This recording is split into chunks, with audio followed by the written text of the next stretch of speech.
नालासोपारामध्ये बघण्यासारखे काही नाही आहे असं बोलणाऱ्यांना हा व्हिडिओ आवर्जून दाखवा, कारण इथे आहे शनी मंदिर, बाळूमामाचं मंदिर, वाघोली लेक.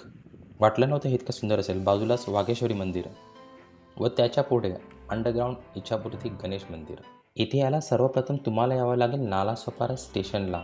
वेस्टला जायचं आहे, तिकडे एस टी स्टँड आहे बाजूलाच. तिकडनं 251 बस पकडायची आहे, सुमारे 12 रुपयाचं तिकीट असेल.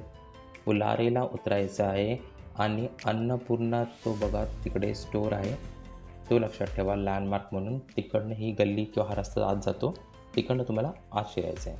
हा एक रेझिडेन्शियल एरिया आहे, तर तुम्हाला असं काही दिसेल तो छोटी मोठी बोर्ड लावले असतील, नाही समजलं तर कुणाला विचारा. आणि लेफ्टला चप्पल स्टँड आहे, तिथे पाय धुण्याची सुविधा आहे, टायमिंग हा बघून घ्या. राईटला फ्री पार्किंगची सुविधा आहे. या पुतळ्यापासून लेफ्ट मारायचं तुम्हाला आणि आत शिरायचं आहे मंदिरासाठी. मी रविवारी आलेलो, फारशी गर्दी नव्हती, पण असं बोलतात शनिवारी इथे फार मस्त दिवे लावतात आणि मंदिराची शोभा अजून वाढते. तर जमल्यास शनिवारी या. इथे तुम्ही बघू शकता की शनी महाराज हे रेड्याच्या पुढे उभे आहेत आणि त्यांच्या एका हातात परशू तर एका हातात त्रिशूळ असं आहे. हे मंदिर 2010 साली श्री जयवंत नाईक यांनी अवघ्या 90 दिवसात बांधले होते. याला प्रतिशनी शिंगणापूर म्हणूनही ओळखले जाते. मंदिराच्या बाहेर शनिदेव त्यांच्या नेहमीच्या रूपात म्हणजेच एका काळ्या पाषाणाच्या रूपात विराजमान आहेत. तिथे तुम्ही पूजा अर्चना करू शकता. हे मंदिर नालासोपारावरनं 5 किलोमीटरच्या अंतरावर आहे. गाडीने इथे यायला जवळपास 15 ते 20 मिनटं लागू शकतात. या मंदिरात तुम्ही देणगी देऊ शकता तुमच्या हिशोबाने, तुम्हाला जितकी जमेल तशी व ज्या स्वरूपात तुम्हाला द्यायची आहे त्या स्वरूपात तुम्ही देऊ शकता. पैसे किंवा प्रसाद किंवा अजून काही.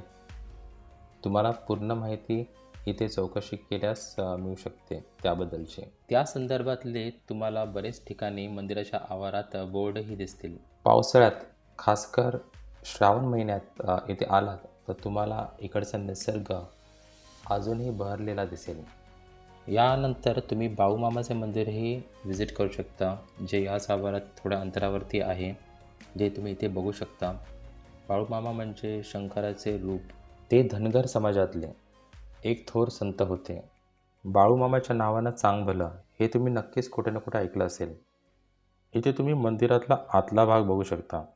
या मंदिरात कॅन्टीनची सुविधाही आहे. मी ट्राय तर नाही केलं काही, बट रेट्स मला रिजनेबल वाटले.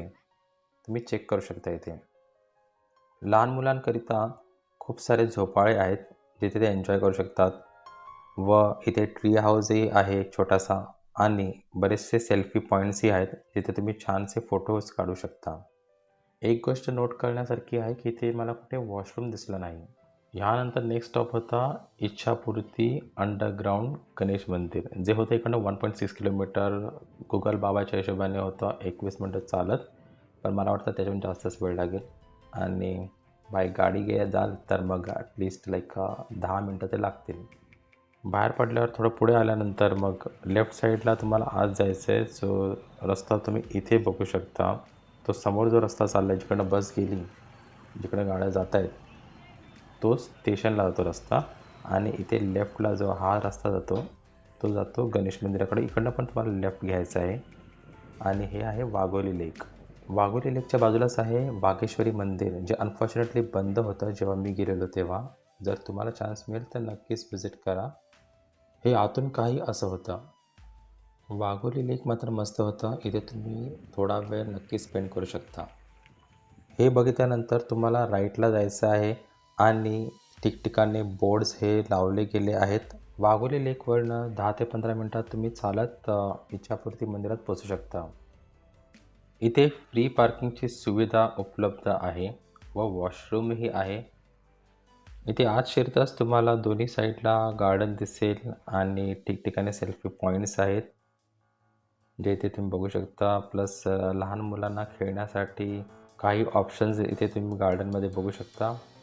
समोर जाल तेव्हा तिकडे तुम्हाला लेफ्टला चप्पल स्टँड दिसेल फ्री ऑफ कॉस्ट, आणि तिकडे तुम्ही चप्पल ठेवू शकता. इथे काही स्पर्धा पण होती त्यांनी आयोजित केलेली, त्याची माहिती तुम्हाला तिथे बोर्डवरती दिसली असेलच. आणि राईटला ते मंदिर आहे, जिथे खाली तुम्हाला जाऊन बाप्पांचं दर्शन घेता येईल. या इच्छापूर्ती मंदिराची एक विशेष गोष्ट म्हणजे हे मंदिर 15 फूट जमिनी खाली आहे. आणि ह्याची एक इंटरेस्टिंग स्टोरी आहे. स्टोरी अशी आहे की भाऊ जनार्दन नाईक यांनी 2001 साली इथे बांधकाम करायला सुरुवात केली होती आणि बांधकाम खोदताना त्यांना एक गणपतीची मूर्ती भेटली, जी स्वयंभू मूर्ती होती. स्वयं म्हणजे स्वतःहून आणि भू म्हणजे भूमी, म्हणजे स्वतःहून भूमीतून म्हणजे जमिनीतून प्रकट झालेली अशी मूर्ती. ही मूर्ती बघितल्यानंतर त्यांनी ठरवले की इथे मंदिर बांधायचे आणि त्यांनी मंदिर बांधले 15 फूट खाली. तुम्हाला कंठी, पूजेची सामग्री भेटेल. इथनं तुम्हाला पुढे जायचं आहे. राईटला एक दरवाजा दिसेल.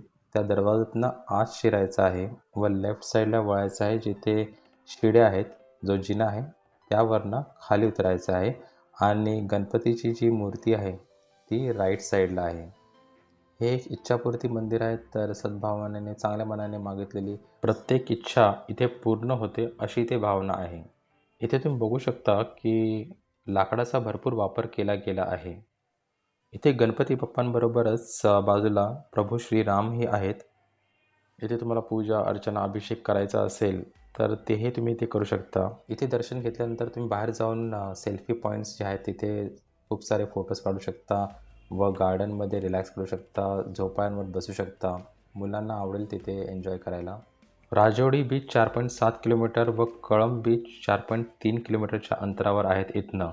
तर तुमच्याकडे वेळ असला तर तेही तुम्ही विजिट करू शकता इथे दर्शन घेतल्यानंतर. हो, आणि स्टेशनला जाताना रस्त्यामध्ये तुम्हाला सोपारा स्तूपाही भेटतो. तर जमल्यास तेही मिस करू नका. तर हा व्हिडिओ तुम्हाला कसा वाटला? काही सजेशन्स आहेत का? काही चुकलं असेल तर कमेंट करून सांगा.